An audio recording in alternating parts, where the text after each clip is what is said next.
생리 전만 되면 냉장고 문을 열고 닫기를 반복하는 자신을 발견한 적 있으신가요? 별로 배고프지도 않은데 자꾸 뭔가 먹고 싶어지고, 평소엔 안 먹던 치킨이나 떡볶이, 심지어 라면까지 미친 듯이 땡기는 그 느낌 말이에요. 실제로 한국 여성 10명 중 8명이 생리 전후로 식욕 증가를 경험한다는 조사 결과가 있거든요. 이게 단순히 의지가 약해서가 아니라 우리 몸속에서 벌어지는 호르몬 전쟁 때문이라는 사실, 지금부터 하나씩 풀어보겠습니다. 먼저 우리 뇌에는 도파민이라는 물질이 있어요. 이게 바로 행복 호르몬인데, 맛있는 거 먹을 때 확 올라가면서 기분을 좋게 만들어주거든요. 그런데 생리 주기 동안 에스트로겐 수치가 떨어지면 이 도파민도 같이 뚝 떨어집니다. 연구에 따르면 에스트로겐이 낮아지면 도파민 신경세포가 30% 가까이 줄어든다고 해요. 그러니까 평소보다 기분이 우울하고 예민해지는 건 당연한 거죠. 이때 우리 뇌는 본능적으로 도파민을 끌어올릴 방법을 찾게 되는데, 가장 빠르고 확실한 방법이 바로 음식을 먹는 겁니다. 특히 한국 사람들이 스트레스 받을 때 찾는 음식들 보면 재미있어요. 치킨, 떡볶이, 라면, 피자, 족발, 곱창, 아이스크림 같은 것들이죠. 이런 음식들의 공통점이 뭔지 아세요? 전부 탄수화물이 많거나 기름지거나 달거나, 아니면 이 세 가지가 다 들어있는 음식들이거든요. 왜냐하면 탄수화물과 당분, 지방은 먹는 순간 혈당을 확 올려주면서 세로토닌과 도파민 분비를 촉진시키기 때문입니다. 쉽게 말해서 기분 나쁜 걸 순식간에 해결해주는 특효약인 셈이에요. 실제로 서울대 연구팀이 2대에서 3대 여성 500명을 대상으로 조사한 결과, 생리 전 일주일 동안 평소보다 평균 400칼로리에서 500칼로리를 더 섭취한다는 데이터가 나왔습니다.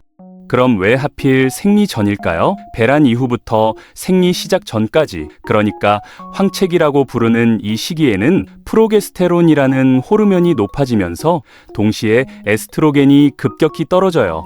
이 두 호르몬이 동시에 변하면서 우리 몸의 대사 속도가 빨라지거든요. 이 시기에는 기초 대사량이 평소보다 100칼로리에서 300칼로리 정도 더 높아진다는 연구 결과도 있습니다. 몸이 더 많은 에너지를 쓰고 있으니까 당연히 배고픔을 더 느끼는 거죠. 거기다 에스트로겐이 떨어지면서 도파민까지 같이 떨어지니까 뇌는 이중으로 음식을 갈망하게 됩니다.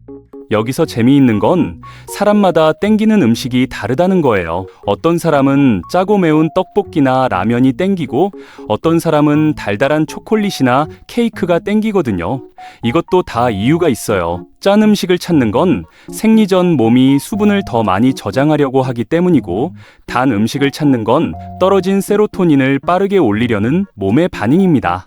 그래서 평소에 스트레스를 어떻게 해소하느냐에 따라서 생리 때 찾는 음식도 달라지는 거예요. 직장인 여성 1000명을 대상으로 한 설문조사에서는 생리 전 가장 많이 찾는 음식 1위가 치킨이었고, 2위가 떡볶이, 3위가 초콜릿이었다고 합니다.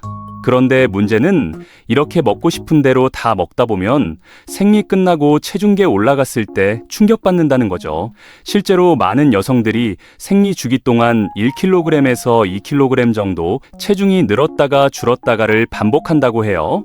물론 이 중 일부는 수분 때문이지만 과식으로 인한 실제 체중 증가도 무시할 수 없거든요. 그렇다고 참기만 하는 것도 답은 아닙니다. 오히려 스트레스가 더 쌓여서 나중에 폭식으로 이어질 수 있거든요. 그럼 어떻게 해야 할까요? 핵심은 뇌가 원하는 걸 주되 좀 더 현명하게 주는 겁니다. 예를 들어 치킨이 땡긴다면 후라이드 대신 구운 닭가슴살이나 에어프라이어로 만든 닭다리를 먹는 거예요. 떡볶이가 먹고 싶다면 밀떡 대신 곤약떡으로 만들어 먹거나 양을 절반으로 줄이고 대신 계란이나 어묵을 더 넣는 방법도 있죠. 단 게 땡긴다면 설탕 범벅인 케이크보다는 다크 초콜릿 몇 조각이나 과일을 먹는 게 낫습니다. 다크 초콜릿은 카카오 함량이 7% 이상이면 설탕은 적으면서도 도파민 분비를 도와주는 페닐에티아민이라는 성분이 들어있거든요. 그리고 한 가지 더 알아두면 좋은 게 있어요. 마그네슘이 부족하면 단 음식에 대한 갈망이 더 심해진다는 겁니다. 생리 전후로 마그네슘 수치가 떨어지는데 이게 부족하면 몸이 초콜릿이나 단 음식을 더 찾게 되거든요. 실제로 한국 여성의 70% 이상이 마그네슘 섭취가 권장량보다 부족하다는 통계가 있어요. 그래서 생리 전에는 견과류나 바나나, 시금치 같은 마그네슘이 풍부한 음식을 의식적으로 먹어주는 게 도움이 됩니다. 아몬드 한 줌만 먹어도 마그네슘 하루 권장량의 20% 정도를 채울 수 있거든요. 또 많은 사람들이 놓치는 부분이 단백질이에요. 단백질은 포만감을 오래 유지시켜주고 혈당을 안정적으로 유지하는 데 도움을 줍니다. 그래서 생리 전에 탄수화물만 왕창 먹는 것보다 단백질을 함께 먹으면 식욕 조절이 훨씬 쉬워져요. 예를 들어 라면 먹을 때 계란 2개 넣고 두부도 함께 넣어서 먹는다든지, 떡볶이 먹을 때 어묵이나 삶은 계란을 더 많이 넣는 식으로요. 이렇게 하면 같은 양을 먹어도 혈당이 급격히 올라갔다 떨어지는 걸 막을 수 있어서 나중에 또 배고픈 악순환을 끊을 수 있습니다. 재미있는 건 이런 식욕 변화가 비단 생리 때만 일어나는 게 아니라는 거예요. 출산 직후에도 똑같은 일이 벌어지거든요.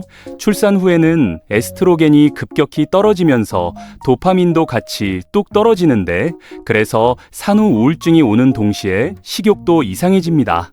어떤 사람은 아무것도 먹기 싫어지고 어떤 사람은 반대로 계속 뭔가 먹고 싶어지죠. 폐경기도 마찬가지예요. 난소 기능이 떨어지면서 에스트로겐이 줄어드는데, 이때 부신에서 에스트로겐을 보충해야 하는데 부신이 이미 스트레스로 지쳐 있으면 제대로 못 만들어내거든요. 그러면 계속 도파민이 낮은 상태로 유지되면서 우울감과 함께 식욕 이상이 생깁니다. 심지어 자궁이나 난소를 제거하는 수술을 받은 경우에는 에스트로겐이 갑자기 뚝 끊기면서 더 심한 증상을 겪기도 해요.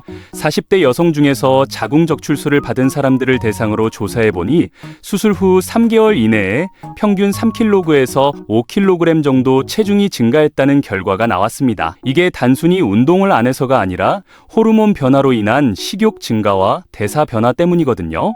그럼 이 모든 걸 종합해보면 결론은 간단해요. 생리 전 음식이 땡기는 건 의지가 약해서가 아니라 몸이 보내는 신호라는 겁니다. 에스트로겐이 떨어지면서 도파민도 같이 떨어지고 대사량은 올라가고 마그네슘 같은 영양소는 부족해지면서 우리 뇌가 이걸 음식으로 해결하려고 하는 거예요. 그러니까 자책하지 마세요. 대신 좀 더 똑똑하게 먹으면 됩니다. 땡기는 음식을 완전히 찾는 게 아니라 조금씩 먹되 단백질이랑 마그네슘 풍부한 음식을 함께 챙기는 거죠. 그리고 물을 충분히 마시고 가능하면 가볍게라도 움직여주는 것만으로도 도파민 분비에 도움이 됩니다. 운동하면 엔도르핀이랑 도파민이 같이 나오니까 일석이조거든요. 마지막으로 한 가지만 더 말씀드리면, 만약 생리 전 식욕 증가가 너무 심해서 일상생활에 지장이 있다면 병원에 가보는 것도 좋아요. 생리 전 증후군이 심한 경우에는 약물 치료나 영양제 보충으로 증상을 완화할 수 있거든요. 특히 마그네슘이나 비타민 B6 같은 영양제는 실제로 생리 전 증상 완화에 도움이 된다는 연구 결과가 많이 나와 있습니다. 그러니까 혼자 끙끙 앓지 말고 전문가의 도움을 받는 것도 방법이에요. 결국 우리 몸이 보내는 신호를 이해하고 그에 맞게 대응하는 게 가장 중요하다는 걸 기억하시면 좋겠습니다.